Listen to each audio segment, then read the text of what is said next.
이 시각 헤드라인 뉴스입니다. 뉴욕 증시는 금융주 약세와 제조업 지수 부진 등의 영향을 받아 사흘째 하락했습니다. 다우지수는 0.2% 내렸습니다. 유럽 증시는 급락 하루 만에 상승세로 돌아섰습니다. 유로존 국가의 부채 위기에 대한 우려는 여전한 가운데 국제 상품 가격이 강세를 보이면서 원자재주가 상승을 이끌었습니다. 노조원들이 일주일째 공장을 점거하며 파업을 벌인 유성기업 아산공장에 공권력이 전격 투입됐습니다. 이에 따라 일부 공장의 생산이 중단됐던 현대기아차도 이르면 오는 29일부터 자동차 생산이 가능할 것으로 보입니다. 정부가 지정한 토지거래 허가구역의 절반가량인 2,154제곱킬로미터, 국토면적의 2.1%가 오는 31일부터 규제에서 풀려 자유롭게 사고팔 수 있게 됩니다.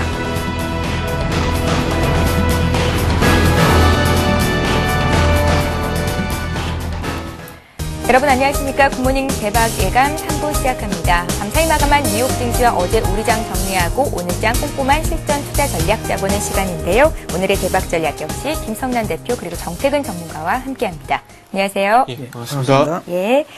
자, 어제 코스피가 하루 만에 반등하면서 기술적인 반등을 보여줬습니다. 개인과 기관이 그간 기존 주도주의 낙폭이 컸다는 인식의 저가 매수에 동참했던 점이 지수 상승에 도움을 줬었는데요. 반면에 외국인들은 9거래일째 주식을 팔았습니다. 헌데 외국인들이 사 담고 있는 종목이 있다. 이런 종목들을 눈여겨보자라는 얘기들도 있거든요. 어제 장에서 외국인과 기관이 사고 팔았던 종목들 정리를 해보겠습니다. 네, 외국인들은 아주 지속적입니다. 그래서 사실 지금 은행주 같은 경우에 5월 한 달 동안에 1조 원이 넘는 그런 자금을 지금 투입해서 매수를 하고 있는 부분이거든요. 예. 그래서 지난 한 주 동안에도 정말 그 하나금융지주에 대해서 가장 많이 매수를 했는데 어제도 마찬가지로 일단은 외국인들은 하나금융지주를 가장 많이 순매수하는 형태를 보여줬었습니다. 자, 그리고 두 번째는 하이닉스, 그리고 LG 디스플레이, 그리고 이제 SK 이노베이션, 만도 같은 경우에도 60일 이동평균선의 지지를 잘 받고 어쨌든 나름대로 그 강한 상승을 보여주는 흐름이 나타났었는데 외국인이 매수를 했습니다. 자, 반면에 기관은요, 현대차, 그리고 S-오일, OCI에 대해서도 연속적으로 계속해서 매수를 하고 있죠. 그리고 고려아연 어제 나름대로 반등이 상당히 컸습니다. 그리고 기아차에 대해서 매수를 하는 형태를 보여줬었습니다. 반면에 역시나 외국인들을 매도하는 부분들은 기관이 매수하는 것과는 상당히 반대되는 부분들이 상당히 많습니다. 그래서 기관이 가장 많이 매수를 했던 현대차, 그리고 OCI, 기아차에 대해서 일단은 매도하는 형태를 보여줬었고요. 그리고 LG전자가 새롭게 좀 튀어가나 했더니 최근에 다시 한번 크게 꺾이고 있는데 외국인들이 매도를 하고 있습니다. LG전자, 그리고 현대제철에 대해서 매도를 했습니다. 자, 기관은 현대중공업, 그리고 LG 디스플레이, 그리고 삼성생명, 하이닉스, 하나케미칼, 이제 이런 순서대로 매도를 하면서 외국인이 매수를 했었던 하이닉스와 그리고 LG 디스플레이에 대해서 매도를 했다는 것 참고를 하시기 바랍니다. 예, 외국인은 자동차를 팔고 기관은 사 담았습니다. 어제 자동차주가 반등에 성공하는 모습을 보였었고요. 고려아연이 6.5%나 급등을 했는데 역시 기관의 매수가 강하게 들어왔었습니다.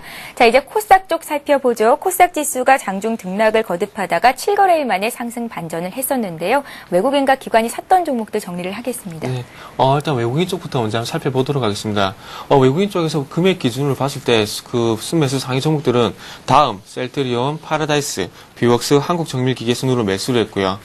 기관 쪽은 에이스 디지텍, 골프존, 성화이텍, 모두2, SK 브로드밴드 순으로 매수를 했습니다. 그래서 전일 코스닥 시장 같은 경우에 그 장 초반에는 기관의 매도폭이 상당히 부담이 됐었지만은 기관의 매도폭이 감소를 하고 외국인이 매수에 나서면서 소폭 상승하면서 마감을 했습니다. 그래서 474.32로 마감을 했고요. 특징 테마로는 그 전일 같은 게 풍력 테마주가 좀 강세를 보였었는데 일본 원자력 발전업체인 도시바가 풍력 발전업체인 유니슨에 투자했다는 소식에 유니슨, 마일스코, 평산 등의 상한가에 마감하는 모습을 보여줬습니다. 특징주로는 디스플레이 부품 소재 업체인 UID가 신사업 실적 개선 기대감에 또 상한가에 마감하는 모습을 보여줬습니다. 예.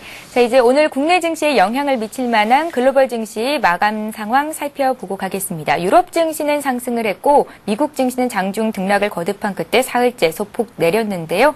상품 가격이 상승했고 주택 지표가 호전된 결과를 내놨지만 금융주가 약세를 보인 점이 미국 증시 하락을 이끌었었습니다. 오늘은 정리할 내용들이 참 많은 것 같은데 하나하나 보겠습니다. 예. 일단 유럽 증시 같은 경우 이틀 연속 하락을 했지만 조금 소폭이나마 상승 마감을 했다는 부분이 좀 긍정적이라 봐야 될 것 같습니다. 예. 일단 장 초반 같은 경우에 구리, 알루미늄 같은 원자재 가격들이 상승을 하면서 원자재 관련주들이 좀 장 초반 상승세를 이끌었습니다. 그리고 마찬가지로 독일 증시에서도 자동차 그리고 기술주들이 강세를 보이면서 장 초반 상승 출발하는 모습을 보였습니다. 아울러 그 장이 계속 진행된 상황 속에서 미국의 신규 주택 판매 건수가 예상보다 개선이 되면서 그런 부분도 유럽 증시가 상승세를 유지를 하는데 좀 호재가 됐다고 말씀드리겠습니다. 골드만삭스와 모건 스탠리가 유가를 비롯한 원자재 가격이 추가 상승을 전망하면서 에너지하고 원자재 관련주의 상승이 좀 두드러졌고요. 그리고 독일에서는 5월 기업 경기 지수가 하락 예상을 깨고 전월과 동일하게 발표가 되면서 기술주들이 강세를 보였습니다. 하지만 이런 호재적인 호재가 있긴 했지만 일단 이틀 큰 폭의 낙폭을 보였기 때문에 거기에 대한 기술적 반등이라고 일단 보는 게 맞을 것 같습니다. 특히나 조금 주목해야 될 부분은 원자재 시장인데요. 최근에 골드만삭스가 우리나라 같은 경우에 예전 동국제강이라든지 그리고 동국제강 같은 기업들의 안 좋은 리포트를 내면서 조금 종목을 흔드는 모습을 보여줬는데 원자재 시장도 마찬가지로 골드만삭스에서 조금 흔들리는 모습이 좀 보이는 것 같습니다. 일단 골드만삭스의 의견에 의해서 자꾸 좌지우지되는 모습을 보여주고 있는데 골드만삭스가 지금 경제 성장세가 계속이 되면서 올해 하반기에는 석유 수급이 더 타이트해지면서 현재보다 높은 유가 수준을 유지할 것이라는 전망을 발표했습니다. 그렇다 보니까 서부 텍사스산 유 같은 경우에도 마찬가지로 $100 가까이 상승하는 모습을 보여줬고요.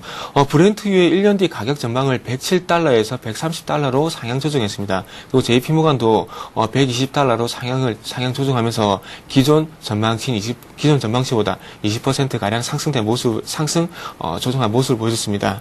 다음 미국 증시로 넘어가면 미국 증시도 마찬가지로 상승 출발했습니다. 유럽 증시와 마찬가지로 상품 시장에서 유가 원자재 값이 강세를 보이면서 여기에 관련된 기업들이 강세를 보이면서 장초반 상승세를 이끌었습니다. 조금 전에 말씀드렸지만 골드만삭스가 석유 수요 증가를 전망을 하면서 서부 텍사스산 원유 가격이 2% 가까이 오르면서 $100에 육박을 하는 모습을 보여줬고요. 그리고 중국이 매입량을 확대할 것이라는 전망을 또 발표를 하면서 구리 가격이 또 상승을 했습니다. 그렇다 보니까 이런 부분이 원자재 관련 상품 가격들이 강세를 보이는 원동력이 됐고요. 그러면서 관련 기업들이 강세를 보였습니다. 하지만 좀 기분 좋게 상승 출발했지만 장 주반 하락 전환했습니다. 그 하락 전환하고 난 뒤에 상승 전환하기도 했지만 금융주가 좀 약세를 보인 것이 시장의 부담으로 작용을 하면서 결국 0.2% 정도 하락 마감을 했습니다. 금융주가 하락을 한 원인에 대해서 한번 살펴본다면 캔자스 연방준비은행 토머스 호니그 총재가 2008년 금융시스템 붕괴의 재현을 피하려면 은행의 대출과 그리고 예금 규제가 필요하다는 주장이 나왔습니다. 그래서 그런 부분에 조금 금융주에 부담이 된 요인으로 작용을 했고요. 그리고 아울러 1분기 부실 은행 수가 888개로 증가했다는 연방 예금보험공사의 발표도 시장에 부담을 주는 요인으로 작용을 했습니다. 일단 제조업 지수도 안 좋게 나왔지만은 그런 부분은 시장에 조금 약하게 영향을 미치기 때문에 크게 신경 쓸 부분은 아니지만 이런 중요 연방은행이죠. 연방은행의 이런 영향력이 큰 사람들의 목소리가 조금 시장에 큰 영향을 미쳤다 봐야 될 것 같습니다. 마지막으로 신규 주택 판매 건수에 대해서 한번 살펴보고 마무리를 하도록 하겠습니다. 미국 상무부 발표에 따르면 4월 신규 주택 판매 건수를 한번 살펴보면 전월 대비 7.3% 정도 증가한 32만 3천 건을 기록을 했습니다. 그래서 예상치인 30만 건도 상회하는 수치고요. 신규 주택 공급은 2.8% 감소하면서 사상 최저인 17만 5천 건을 기록을 했고요. 중간 가격은 전년 동월 대비 4.6% 상승한 21만 7,900만 달러로 집계가 됐습니다. 일단은 지금 현재 고용 시장이 조금 회복이 되고 있고요. 그러면서 주택 구입 가능성이 증가한 것이 금융위기 이후에 계속해서 침체가 되고 있는 미국 부동산 시장이 바닥을 다진 것으로 분석이 된다고 합니다. 다만 조금 문제가 되는 부분은 주택 압류가 여전히 문제라는 것입니다. 헐값의 시장이 쏟아져 나오면서 주택 거래 가격은 낮출 뿐만 아니라 전반적인 주택 시장 심리를 위축시키기 때문이라고 합니다. 그래서 지금 현재 조금 개선이 됐다고 하지만은 계속해서 작년 5월부터 계속해서 30만 건 전후해서 계속 바닥을 다지는 모습만 나와주고 있습니다. 지금 지난 2010년 4월 같은 경우 50만 건 정도 증가를 했다가 지금 대폭 하락할 모습인데 지난 50만 건 같은 경우에 주택 구입 자금을 지원하면서 그렇게 상승을 했었습니다. 근데 그런 부분이 보조금 지원이 끊기면서 신규 주택 거래가 대폭 줄었는데 지금 계속해서 32만 3천 건 이렇게 늘어났다고 하지만은 아직까지는 조금 전에도 말씀드렸고 그리고 지표가 어떤 차트가 나갔지만은 아직까지는 계속해서 바닥을 다지는 모습이기 때문에 일단 신규 주택 같은 경우에도 월 50만 건 이상 증가를 해야 일단 주택시장이 회복이 되고 있다고 해석을 해야 될 것 같습니다. 그래서 아직까지는 계속해서 바닥을 타지는 모습이다 이렇게 말씀드리겠습니다. 예. 자, 이번에는 어제 마감됐던 국내와 아시아 특징적이었던 부분들 보겠습니다. 전일 낙폭이 컸었기 때문에 대체로는 상승하는 모습을 보였는데 중국 증시는 여전히 약세였고요. 예. 자, 일단은 중국 증시 같은 경우는 오전장에 한 1%가 넘는 좀 하락을 하다가 오후 들어서 낙폭을 좀 만회를 했습니다. 그래서 0.27포인트 내린 2,767포인트로 마감을 했는데요. 여전히 인플레이션 억제를 위한 정부 조치가 경제 성장을 둔화시킬 것이라는 우려감이 주가의 하향 압력이 지속적으로 좀 가해졌다라고 좀 볼 수 있을 것 같습니다. 또한 인민은행이 은행 지준율이죠. 지준율을 추가 인상할 것이라는 가능성에 어떤 이 증권부의 보도 이후에 그 공상은행을 비롯한 은행주들이 좀 하락을 하는 그러한 흐름들도 좀 나타났었고요. 또 이제 골드만삭스가 중국의 경제 성장률 전망치를 하향한 점도 악재로 작용을 했는데요. 이 골드만삭스가 올해 중국의 국내 총생산, 그러니까 GDP의 전망치를 기존 10%에서 9.4%로 낮췄고요. 이로 인해서 중국 최대 그 정유업체인 페트로차이나가 2% 가까이 좀 하락하는 부분들이 일단 중국 시장을 좀 누르는 그런 흐름이 나왔다라고 좀 볼 수 있을 것 같습니다. 일본 시장을 보도록 하겠는데요. 일본은 나흘 만에 반등을 했습니다. 그러나 그 폭은 우리나라처럼 그렇게 크지는 않습니다. 그래서 0.17% 상승한 9,477포인트 정도로 마감을 했습니다. 여전히 이 글로벌 경제에 대한 불확실성이 계속되고 있는 가운데 이 일본 증시에서도 우리나라 시장처럼 이 전력과 가스 쪽에 어떤 그 주식을 좀 매수하는 그런 형태가 좀 나와줬었는데요. 추부 전력이 그래서 3.6% 정도 상승을 하는 흐름들이 좀 나와줬습니다. 그리고 화물 운임 상승 소식에 일본 최대 해운사인 니폰 유센이 3.4% 오름세를 보여줬고요. 도시바가 2013년 회계연도에 대한 영업이익 목표치를 5천억 엔으로 설정한 뒤로 2.1% 상승하는 그런 모습을 좀 보여줬습니다. 자, 이제 국내 시장을 보도록 하겠습니다. 국내 시장은 이 기존의 주도주의 회복으로 인해서 일단은 반등에 성공은 했습니다만 55포인트가 빠졌던 그 전일 시장에 비해서 6포인트가 상승했기 때문에 10분의 1밖에는 반등을 하지 못했습니다. 그래서 우선은 일단은 기관과 개인이 어떤 그 주도주들에 대한 그 저가 매수세가 조금 들어왔다라고 좀 볼 수 있을 것 같고요. 그러나 일단은 그 전일 낙폭에 비해서 이 반등이라고 하기에도 좀 민망한 그런 반등이라고 생각이 듭니다. 그래서 또 상승할 수 있는 그런 모멘텀 없이 낙폭에 따른 어떤 기술적 반등이라는 부분, 이런 것이기 때문에 그 위에 그 어떤 의미를 부여하기는 조금 힘들 것 같다라는 것 좀 참고로 하셨으면 좋겠습니다. 외국인이 여전히 매도를 하고 있습니다. 2,700억 가량 일단은 매도가 더 나오고 있습니다. 그리고 프로그램 매수라는 부분도 겨우 이제 40억 정도밖에 안 되기 때문에 아직까지 수급적인 부분이 풀려 있지 않다라고 좀 보시는 게 맞을 것 같고요. 대신에 일단은 기존의 주도주들이 상승세를 보여줬었습니다. 그래서 자동차 주들이 일단 악재 속에서도 1%의 반등을 보여줬다라는 부분, 그리고 정유주들도 2에서 4% 가량 상승하는 흐름들이 나타나줬습니다.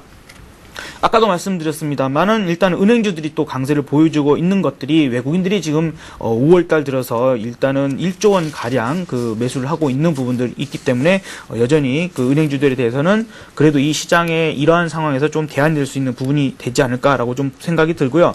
고려아연이 급등을 했습니다. 그래서 금값이 그 가격이 좀 반등을 하면서 큰 폭으로 좀 반등이 나왔다는 거 참고를 하시기 바랍니다. 이제 문제는 연속성 있게 반등을 하느냐, 그 부분을 좀 관심 있게 보셔야 될 것 같고요. 통신주들에 대한 그런 기대감들이 조금 있었습니다만 통신비 인하 방안이 발표 지연을 하면서 통신주들이 다시 한번 하락했다는 거 참고를 하시기 바랍니다. 코스닥 시장도 7거래일 만에 겨우 반등에 성공을 했습니다. 일단은 474포인트로 마감을 했는데요. 외국인들이 매수세로 돌아섰습니다. 130억 가량 매수를 했습니다. 그리고 이제 정태근 전문가님께서 짚어주신 것 외에 또 말씀을 드리자면 여행주들이 여행 수요 회복 기대감에 좀 강세를 보여줬었고요. 그 다음에 대기업과 중소기업의 온실가스 감축 MOU 체결에 한솔 홈데코가 상한가에 들어갔습니다. 그리고 사실 곡물 가격이 계속 조금 며칠 새에 그 급등을 하길래 상승을 하길래 이제 좀 그 정남 제군이랄지 효성 OMB 같은 종목을 봐야겠다라고 생각은 하고 있었거든요. 네. 매수 타이밍을 제가 못 잡아드려서 죄송합니다. 한 발 늦었습니다. 근데 밀가 급등이 좀 나오면서 곡물 관련주들이 좀 급등이 좀 상승세가 나왔습니다. 그래서 영남제분과 효성 OMB 정도가 좀 상승했다는 것도 참고를 하시기 바랍니다. 예, 어제 마감됐던 국내 아시아 시장 정리를 해봤고요. 현재 시각이 8시 14분입니다. 개장을 한 46분 정도 앞두고 있는데요. 두 분의 전문가가 오늘의 구체적인 투자 전략을 세워주시기에 앞서서 오늘 각 증권사들은 어떤 리포트들을 내놓고 있는지 투자 전략 확인해보고 가는 시간 갖겠습니다.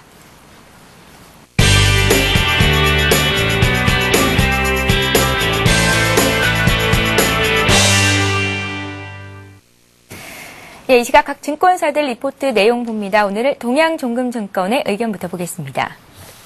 동양종금증권은 암중모색이다 이렇게 정리를 했는데요. 전일 코스피가 상승 마감하기는 했지만 시장의 힘이 예상외로 매우 약해진 듯한 인상은 지울 수가 없지요. 동양종금증권은 현 국내 시장은 암중모색 중이라고 밝혔습니다.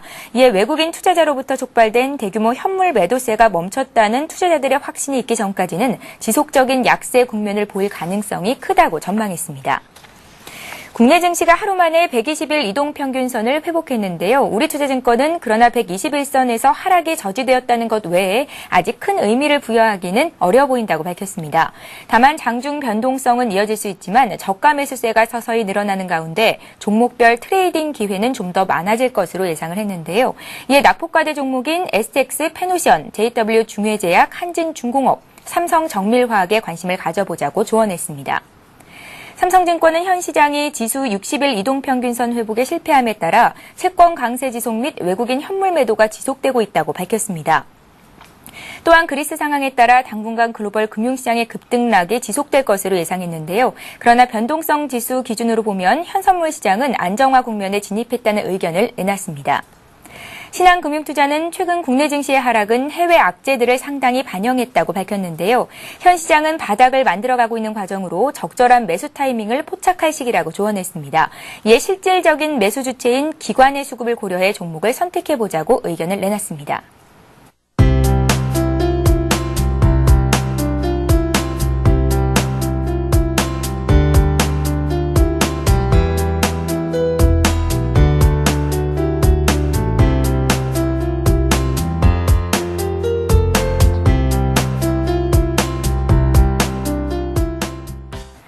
예, 오늘은 한양증권의 의견 자세히 보겠습니다. 리서치센터의 전소영 연구원 전화로 만나봅니다. 안녕하세요. 네, 안녕하세요. 예, 한양증권의 의견 정리 부탁드리죠. 네, 최근 국내 증시가 높은 하방 변동성에 직면하고 있는데요. 그리스 채무 조정 우려, 연준의 양적 완화 종료, 글로벌 경제 지표 둔화 등 대외 변수에 민감하게 반응하고 있는 모습입니다. 결론적으로는 난항을 겪고 있는 그리스를 비롯한 유로 지역의 재정 위기는 주변국으로의 확산을 저지하기 위해서 해법이 도출될 것으로 전망이 되고 있고요. 양적 완화 종료는 유동성 공급이 중단되는 것이지 유동성의 회수를 의미하지는 않습니다. 미국의 경제 지표 부진 역시 경기 회복 과정에서 일시적인 둔화를 나타내는 소프트 패치 과정으로 판단이 됩니다. 결국에는 국내 증시의 조정을 야기한 변수들은 새롭지 않고 유동성이나 펀더멘털 여건이 훼손된 것도 아니기 때문에 가격 조정이 상당히 진행된 현 시점에서의 과도한 경계는 실익이 크지 않아 보입니다. 하지만 수급 영향력이 막대한 외국인의 매도 우위의 지속은 반등의 연속성 확보에 걸림돌로 작용할 것으로 보입니다. 따라서 달러화 추이에 연동되는 경향이 강한 외국인의 매매는 꼭 점검이 필요한 부분인데요. 통상 달러화의 방향성은 미국의 통화 정책에 의해서 좌우됩니다. 종종 지난 금융위기 같은 신용 경제 국면에서 안전자산 선호의 일환으로 달러 강세가 지속되기도 했지만 향후의 기조적인 강세는 미국의 금리 인상 사이클이 본격화될 때일 것입니다. 지금은 양적 완화 정책 종료에 대한 우려, 그리스 문제에 기인한 유로화 약세에 따른 일시적인 현상일 가능성이 높습니다. 더군다나 달러원 환율도 1,100원대에 근접하면서 환차익 메리트가 다시 발생하였고 경기 모멘텀 측면이나 중국이나 한국의 경기 선행지수 반등이 조만간 가시화될 것으로 예상됨에 따라서 외국인의 매도는 점차 완화될 것으로 판단이 됩니다. 상승 에너지가 부족하다는 것이 문제이긴 하지만 기업 이익 기업 이익의 추정치에는 큰 변화가 없습니다. 오히려 일부 업종은 1분기 실적 호조로 2분기 이익 전망치가 상향 조정이 되고 있는데요. 단기 분위기에 치우친 투자 심리와 펀더멘털 간의 괴리가 존재한다고 볼 수가 있습니다. 따라서 시장이 안정감을 되찾게 되면 실적이 좋고 가격 부담이 완화된 종목으로 매수세가 집중될 것으로 예상이 됩니다. 그런 점에서 자동차나 화학 같은 기존의 주도주는 매물 압박이 완화될 때 우선적으로 관심을 가질 필요가 있고요. 또한 실적만 놓고 본다면 IT와 은행도 타 업종 대비 2분기 실적 모멘텀이 기대가 됩니다. 특히 IT 업종은 기본적으로 글로벌 수요가 견조한 편이고 환율 부담도 완화되었다라는 점이고요. 은행 업종 같은 경우는 저축은행 사태, 부동산 PF 부실 등 악재 노출 및 반영도가 높아져서 추가 하락은 오히려 제한적일 것으로 판단이 됩니다. 예, 오늘도 자세한 내용 정리 잘 들었습니다. 고맙습니다. 네, 감사합니다. 예, 한양증권 리서치센터의 전소영 연구원과 함께했습니다.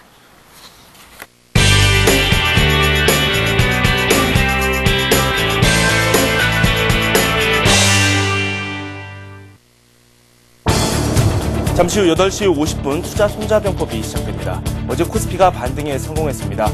기관이 매수에 가담하면서 지수에는 큰 힘이 됐습니다. 주도주들도 다시 한번 힘을 내는 모습까지 나왔습니다. 무디스가 이런 전망을 내놨습니다. 그리스가 디폴트를 선언할 경우 유럽 국가들의 신용도에 영향을 미칠 것이다 라는 이야기를 했는데요.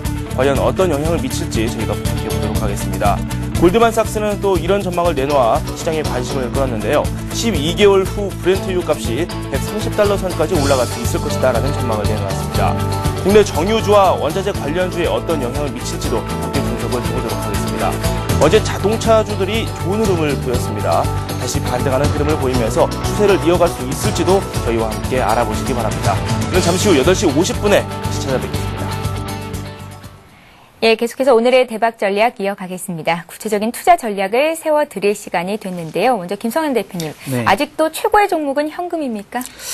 아직까지도 저는 그렇게 생각을 하고 있습니다. 네. 일단은 어제 그 글로벌 증시들을 이제 한번 쭉 제가 보여드렸지 않습니까? 근데 어제 상황에서 나름대로 반등을 조금씩은 보이긴 했었는데, 이렇게 반등다운 반등을 한 국가는 태국밖에 없습니다.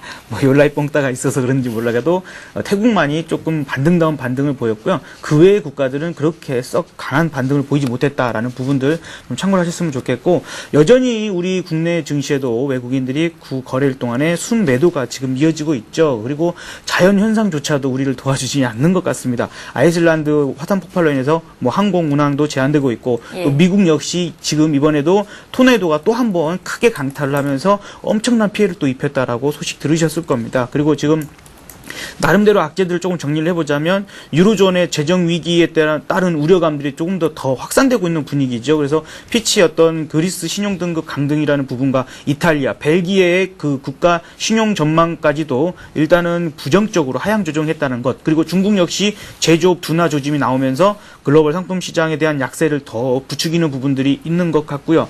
또한 이제 그러다 보니까 안전자산에 대한 선호 심리가 상당히 높아지고 있다는 것이 아직까지 이어지고 있는 부분. 미국 같은 경우도 양적 완화 정책이 종료된다라는 부분들을 앞두고 있고, 중국을 비롯한 이머징 국가들도 마찬가지로 이 물가 잡기를 더 우선적으로 지금 생각을 하고 있다 보니까 어떻게 보면은 시장이 그동안 유동성이 계속 풀리면서 상승을 했었었는데 그 유동성이 오히려 지금은 공급하기는커녕 회수를 해야 되는 그러한 상황에 더 놓여져 있기 때문에 지금 이러한 부분들이 그러면 다시 한번 지금 하락을 하는 도중에 혹은 지금 어제 반등이 나오면서 변화가 생겼냐, 그렇지 않다라는 부분입니다. 아직까지도 큰 변화가 없는 부분이기 때문에 이 약세 흐름은 조금 더 지속될 수 있는 가능성을 좀 더 열어놔야 된다라고 좀 생각이 듭니다. 일단 어떤 차트적인 부분에서 살짝 조금만 좀 설명을 드렸으면 좋겠는데요.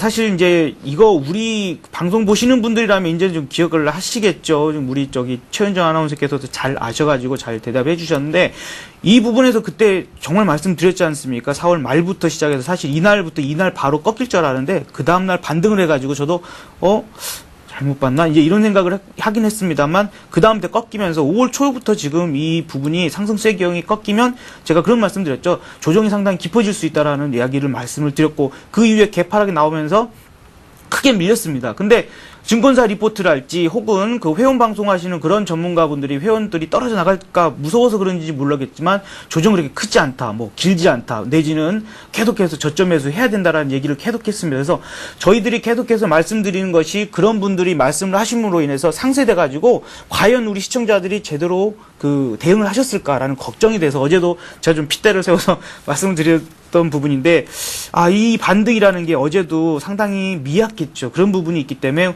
과연 정말 바람은 오늘 이 120 이동평균선에 대한 지지가 정말 잘 되고, 또 이 부분이 앞서서 발생됐던 갭 부분이 자리입니다. 이 갭 부분에 대한 부분이 아직 완벽하게 메꿔지지 않은 상태이기 때문에 요 갭 부분에 대한 지지력이 좀 살아가지고 되돌려줬으면 좋겠다는 생각은 듭니다. 다만 그것이 되돌려진다 하더라도 올라가다가 2100 내지는 20일 이동평균선에 다시 저항을 받고 내려올 확률이 높기 때문에 제가 볼 때는 아직까지 그렇게 크게 대응할 부분은 아니다라고 일단은 말씀을 드리는 부분이 되겠습니다. 이제 어제 그 외국인과 기관이 업종별로 매수한 종목들을 좀 잠깐 살펴보도록 하겠는데요.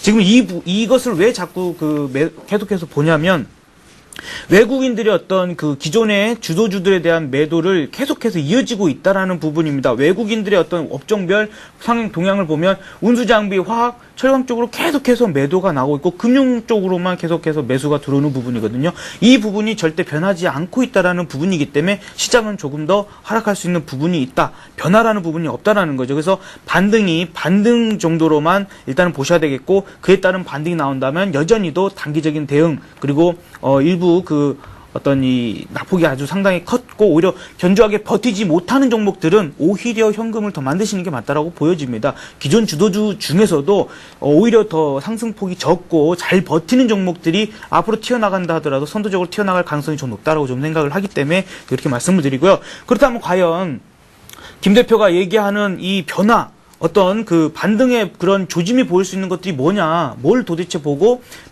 확인하자라고 자꾸 말을 하냐라고 생각을 하신다면, 일단은 외국인의 어떤 매도라는 부분에 변화가 생겨야겠죠. 그리고 지금 아까 쭉 정리를 해드렸습니다만 그렇게 많이 나와 있는 악재가 정말 다 나왔다라고 얘기할 정도로 많이 나와 있는데, 이런 악재들이 하나 두 개라도 소멸되는 여부를 확인해야 된다는 부분입니다. 그리고 지금 최근 들어서 거래대금이 급격히 감소를 하고 있는데, 이 거래대금이 증가를 해야 된다고 생각을 합니다. 증가를 해야 되고요.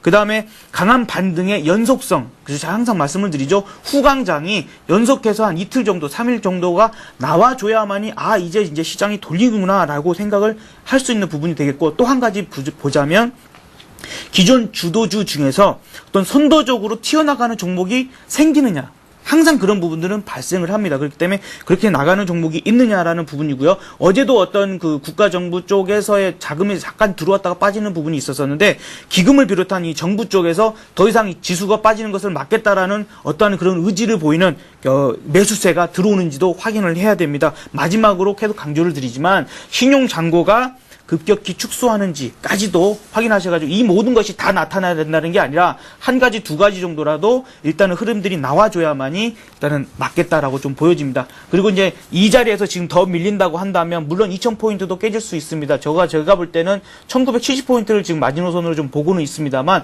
거기까지 밀린다고 해서 지금 상태에서는 이제 더 이상 투매가 가담하지는 않으셨으면 하는 바람으로, 그동안 계속 말씀드렸던 것을 혹시라도 이행하셨던 분들에 대해서 말씀을 드린다면, 현금을 만들어 놓으셨다면 더 이상은 이제 매도라는 부분은 좀 참으시고 만들어 놓은 현금에서 이제 앞으로 기회를 잡아가지고 매수할 타이밍만 잡아보자라는 말씀을 드리도록 하겠습니다. 예, 그 어느 때보다도 앞으로 어떤 점들을 확인해 보고 대응을 해야 되는지 잘 정리를 해주셨고요. 자, 이번에는 정태근 전문가 의견 듣겠습니다. 어제 목숨을 걸고 2035포인트 지지를 할 것이다 라고 강력하게 말씀을 하셨었고, 이번 주쯤 조정은 마무리가 될 것이다 하셨었거든요. 예. 일단 그에 대한 생각은 일단 변화는 없습니다. 2035포인트에 대한 부분을 2차 마지노선을 잡았는데, 제가 볼 땐 그 부분이 만약에 깨지게 된다면 깊은 1970포인트도 말씀하셨는데 더 큰 하락이 나올 가능성이 크다고 생각이 됩니다. 이 1970포인트까지 만약에 김정남 대표님께서 말씀하신 자리까지 간다면은 제가 볼 때는 조금 그 하락폭이 더 커질 가능성이 큽니다. 그래서 지금 2000포인트가 깨지게 된다면 심리적으로 상당히 시장이 위축될 가능성이 크기 때문에 2000포인트는 적어도 2000포인트는 깨질 일이 없는 깨지는 일이 없었으면 하는 개인적인 바람을 말씀드려보겠습니다. 그래서 일단 2035포인트에 대한 지지력을 한번 계속해서 한번 체크해 보시고요. 그리고 지금 어쨌든 시장이 현재 좋지 않기 때문에 조금 많이 힘드실 겁니다. 그래서 업종도 본다면 지금 현재 순환매 양상이 계속해서 발생이 되고 있습니다. 하루는 뭐 음식료 업종, 하루는 뭐 홈쇼핑주, 뭐 전기가스, 통신 일속으로 계속 순환매가 돌고 있는데 이런 종목, 이런 업종에 접근을 하신다면 단기에 대응을 하시고 이런 종목을 계속해서 추세적으로 갖고 가는 건 아니다고 말씀드리겠습니다. 지금 시장이 조금은 안 좋다 보니까 시장 방어주들이 조금은 뭐 득세를 하면서 그리고 시장이 소외됐던 종목들, 업종들이 지금 강세를 보여주고 있는데 이런 부분이 시장이 강세로 다시 한번 돌아서게 된다면은 마찬가지로 마찬가지로 하락으로 전환할 수 있기 때문에 조금 조심하셔야 된다고 말씀드리고 싶고요. 그리고 항상 말씀드리지만은 시장이 정확하게 뭐 내일 반등한다, 모레 반등한다 그 부분을 제가 예상을 할 수가 없습니다. 그래서 일단은 계속해서 낙폭 과대업종 쪽으로 계속 관심을 가지면서 반등을 줄 때 접근할 준비를 계속 하시라고 말씀드리고 싶습니다. 조금 전에 화면을 보셔서 아시겠지만 외국인 쪽에서 지금 현재 운수장비 그리고 화학, 철강 쪽으로 계속해서 매도가 나오고 있습니다. 그렇다면 시장 하락과 함께 계속해서 매도가 나오는 업종이기 때문에 시장이 반등을 주게 된다면은 이런 조선, 철강, 화학 쪽에서 강하게 반등이 나올 가능성이 큽니다. 그래서 그 부분은 단기 대응을 위한 접근이기 때문에 계속해서 준비를 하시고요. 그리고 계속해서 종목을 계속해서 말씀드리고 있는데, 수급 그리고 추세가 유의한 종목들은 시장이 지금 현재 대세 하락속으로 가지 않았기 때문에 상승 추세가 지속적으로 유지가 되고 있습니다. 그래서 그런 종목들 같은 경우 계속해서 보유를 하시고요. 그리고 신규로 종목을 접근하시더라도 단기적으로 대응을 하시고 빨리 빠져나오는 쪽으로 대응하시는 게 좋을 것 같습니다. 자, 그래서 시장에 대해서 다시 한번 강조를 드리지만은 2000포인트를 만약에 깬다면은 돌이킬 수 없는 상황이 갈 수도 있습니다. 그래서 그런 부분은 2000포인트는 적어도 깨지지 않아야 될 차례라고 말씀드리고 싶고요. 그리고 조금이나마 긍정적인 부분은 그리스와 그리고 유로존 사이에서 조금 의견 충돌이 있었던 부분들이 자산 매각에 관한 부분이 조금 의견이 엇갈렸습니다. 하지만 그리스가 한 발짝 빼면서 지금 현재 항만 통신회사 지분 매각으로 해서 민영화 계획이 일부 공개가 됐습니다. 그래서 500억 유로 정도의 700억 달러 정도죠. 여기에 대한 재원이 마련이 됐기 때문에 일단은 그런 부분들은 일단 그리스 그리고 한 발짝 빼고 있기 때문에 조금 빨리 사태가 조금 해결 기미가 보여지고 있다고 말씀드리고 싶고요. 일단은 포르투갈, 이탈리아, 벨기에 신용 등급 전망을 하향 조정했는데 이런 부분은 그렇게 될 가능성보다는 어떤 그리스에 대한 위협이라고 보시면 될 것 같습니다. 그래서 그런 부분 너무 크게 신경 쓰지, 시장이 악재가 되는 요인이지만은 그렇게 크게 신경 쓰지 마시고요. 그리스 사태가 일단 해결이 되고 있기 때문에 그리스 사태가 해결될 기미가 보이고 있기 때문에 그런 부분 조금 긍정적으로 가지시고요. 시장이 너무 하락을 하더라도 조금 일단은 말씀드린 지수 때만 깨지 않는다면 좀 긍정적으로 보시기 바랍니다. 그리고 마지막으로 관심 종목에 대해서 한번 말씀드리도록 하겠습니다. 오늘 관심 종목 같은 경우 호남석유, 그리고 만도, 그리고 기업은행, 그리고 TCK 말씀드리겠습니다. 삼양사는 오늘 추천 종목이기 때문에 조금 이따 말씀을 드리고요. 이 호남석유, 만도, 기업은행, TCK 같은 경우 공통점이 있습니다. 지금 현재 61선 위에서 지지력을 확인하고 있거나 아니면 추세 확인을 하고 있는 종목들입니다. 그래서 이 종목 같은 경우 61선에서 지금 현재 공교롭게 주가가 다 놓여 있습니다. 그래서 반등을 주는지 한번 체크해 보셔야 될 것 같고요. 그리고 조금이나마 긍정적이라고 말씀드릴 수 있는 부분은 호남석유 같은 경우에도 투신과 기금, 호남석유 만도 같은 경우에는 투신과 기금 쪽에서 매수가 유입이 되고 있고요. 그리고 기업은행 같은 경우에도 외국인과 투신에서 매수가 유입이 되고 있고, 그리고 TCK 같은 경우에도 전일 기관 쪽에서 매수가 들어왔습니다. 그래서 이런 수급적인 부분이 특징적이기 때문에 한번 관심을 가져보자 이렇게 마지막으로 말씀드려보겠습니다. 예. 자, 이제 종목 얘기해 보겠습니다. 김성년 대표님은 오늘 관심 종목 없으신가요? 네, 오늘 종목들을 쭉 살펴봤는데 사실 이제 오늘 장도 좀 정강 후약 장이 조금 우려되는 부분들도 있고요.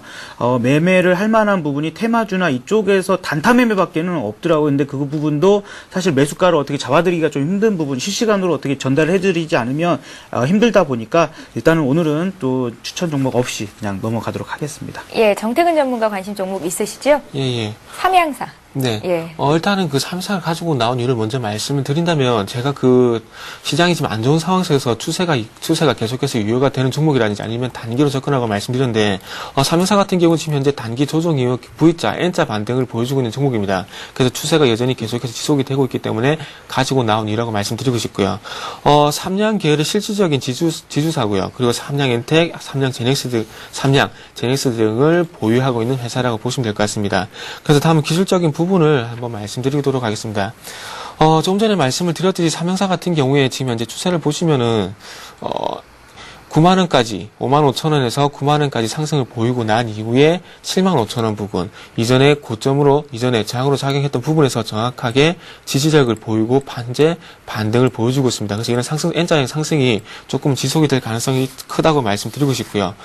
그 수급적인 부분을 간단하게 또 말씀을 드린다면 삼성사 같은 경우에 기금 쪽 특히나 장기성 자금인 기금 쪽에서 매수가 집중이 되면서 기관 전체적으로 수급이 우호적인 종목입니다. 그래서 이 종목 같은 경우에 매수가를 일단 86,000원에서 86,500원 정도 한번 설정해 보고 싶습니다. 그래서 그 부분에서 매수를 하고 요 가격대에서 한 10% 정도 상승폭이 예상이 되는 94,000원, 94,000원 부근에 목표가를 설정해 드리겠습니다. 그리고 마찬가지 손절가는 조금은 제시를 하는 데서 83,500원, 83,500원에 이탈하게 된다면은 조금 매도하는 것이 좋지 않겠나 이렇게 한번 말씀드려보겠습니다. 예, 시장 대비 강한 종목이죠. 오늘 정태근 전문가 관심 종목은 삼양사였는데요. 함께 매수하실 분들은 목표가, 손절가까지 잘 메모를 해두시기 바랍니다. 자, 지금 예상 지수를 보니까 코스피가 어제보다 한 5포인트 정도 상승하면서 장을 출발할 것 같습니다. 시청자 여러분들을 위해서 마지막으로 한 말씀 주시죠. 네. 자, 일단 아까도 말씀드렸다시피 오늘 사실 이제 어떤 그 반등이 조금 더 나올 수도 있을 것 같기도 합니다. 그러나 걱정되는 것은 전강 후약장이 조금 걱정되는 부분이 있겠고요. 최근 이제 흐름들이 수익을 그나마 좀 안정적으로 낼 수 있는 부분들이 이제 여러분들께서는 어떻게 기술적인 부분이랄지 또한 경험적인 부분이랄지 그런 부분들이 좀 그 잘 갖춰지지 않은 분들은 오히려 더 위험할 수 있는 부분이기 때문에 테마주나 급등주 쪽에서는 사실 매매할 만한 종목들은 있기는 있어요. 그래서 그런 쪽에서의 어떤 오히려 약세장에서는 강하게 튀어가는 것들이 오히려 더 쉽게 강하게 튀어나가거든요. 이제 그런 것들만 좀 참고를 하셔가지고 오히려 어떻게 보면 외국인들이 계속해서 매수를 하고 있는 하나금융지주 같은 경우에도 제가 볼 때는 그래요. 그러니까 당장 튀어가기는 힘들어요. 근데 그냥 하루에 뭐 한 10주 뭐 이런 식으로 조금씩 외국인과 함께 잡아보면서 나도 나름대로 이 주식시장에서 발을 담고 계속해서 연습도 하고 공부도 하고 그렇게 해 나가신다면 그렇게 조금씩 잡아보시면서 내가 최대한 저점을 잡아보는 그런 연습을 해보시는 것도 나쁘지는 않겠다. 약세장이 있을 때는요. 최대한 열심히 공부를 해보는 게 제일 좋습니다. 그리고 오늘 이제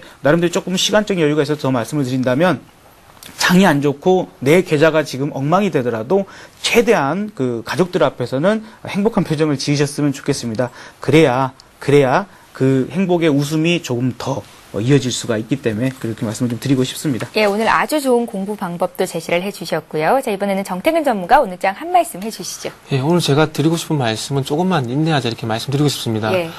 일단은 그 시장이 대세하락으로 가지 않는다고 계속해서 말씀드린 부분은 기술적인 부분에서 거래량은 절대 거짓말하지 않습니다.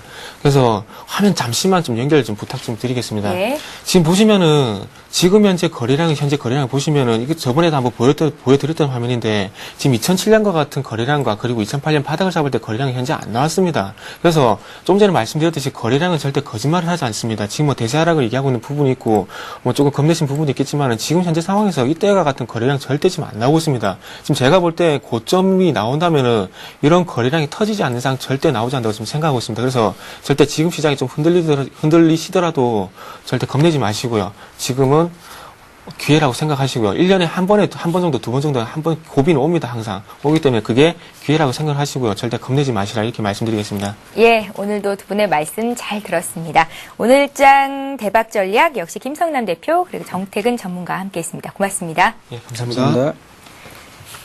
서울금융TV에서는 샘플러스 전문가 방송을 진행하고 있는데요. 오늘까지 남상덕 전문위원이 장중에 무료 방송을 진행한다고 합니다. 이런 좋은 기회 놓치지 마시고 잘 들어보시고 종목 상담도 받아보시기 바랍니다. plus.cntv.co.kr 홈페이지 들어오셔서 참고하시거나 전화 1577-7451번지 다시 한번 말씀드립니다. 1577-7451번으로 문의하시면 되겠습니다. 자, 굿모닝 대박의 감 3부 시간 여기서 마치고요. 저희는 내일 아침 5시 59분에 다시 오겠습니다. 고맙습니다.